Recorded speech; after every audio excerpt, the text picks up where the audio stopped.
2050ஆம் ஆண்டுக்குள் உலகில் உள்ள பாதி பேர் நிரந்தர பார்வை இழப்பிற்கு ஆளாகலாம் என மருத்துவர்கள் எச்சரிக்கின்றனர். இதற்கு பின்னணியில் உள்ள காரணம் என்ன, நமது கண் பார்வை பாதிக்காமல் பார்த்துக் கொள்வது எப்படி, பார்க்கலாம் இந்த தொகுப்பில்.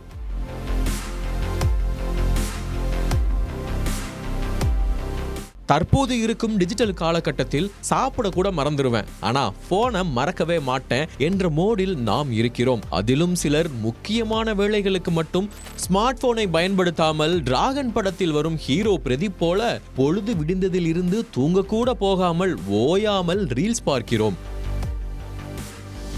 இப்படி ஒரு மோசமான பழக்கத்தால் நமது பார்வையை நாம் நிரந்தரமாக இழக்கலாம் என மருத்துவர்கள் எச்சரிக்கின்றனர். நமது கவனத்தை நீண்ட நேரம் சிதறாமல் வைத்திருக்கும் வகையில் உருவாக்கப்பட்டதே இந்த ரீல்ஸ். நாம் கண் சிமிட்டுவதை மறந்து திரையை பார்க்கிறோம். இதனால் நாம் இயல்பாக கண் சிமிட்டும் எண்ணிக்கையை விட 50% குறைவாகவே கண் சிமிட்டுவதாகவும், இதனால் கண்ணெரிச்சல், தலைவலி, தூக்கமின்மையில் இருந்து தொடங்கி சிறிது ஆண்டுகள் கழித்து பார்வையே நிரந்தரமாக பாதிக்கக்கூடும் என மருத்துவர்கள் எச்சரிக்கின்றனர். குறிப்பாக சிறுவயதிலேயே அதிகமாக ரீல்ஸ் பார்க்கும் குழந்தைகள் கிட்ட பார்வைக்கு ஆளாகும் அபாயம் உள்ளதாகவும் தெரிவிக்கப்பட்டுள்ளது. ஏற்கனவே அலுவலகம் செல்பவர்கள் மற்றும் மாணவர்கள் பார்வை குறைபாடுகளால் பாதிக்கப்படுவது அதிகரித்து வரும் நிலையில் 2050ஆம் ஆண்டுக்குள் உலக மக்கள் தொகையில் பாதி பேருக்கு மயோபியா என்கிற நிரந்தர பார்வை இழப்பு ஏற்படலாம் என ஒரு ஆய்வின் முடிவில் தெரிய வந்துள்ளது. இது மக்களிடையே அதிர்ச்சியையும் ஏற்படுத்தியுள்ளது.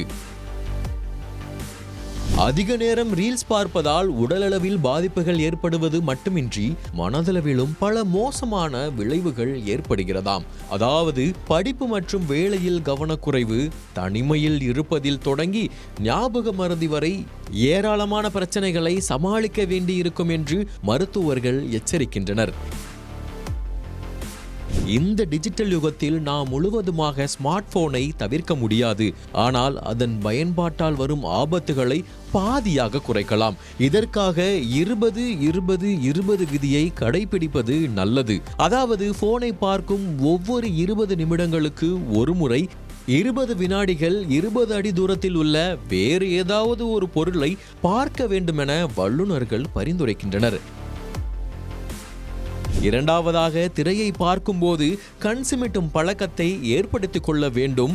மூன்றாவதாக, ரீல்ஸ் பார்ப்பதற்காக செலவிடப்படும் நேரத்தை குறைத்துக் கொள்ள வேண்டும் என மருத்துவர்கள் அறிவுறுத்துகின்றனர்.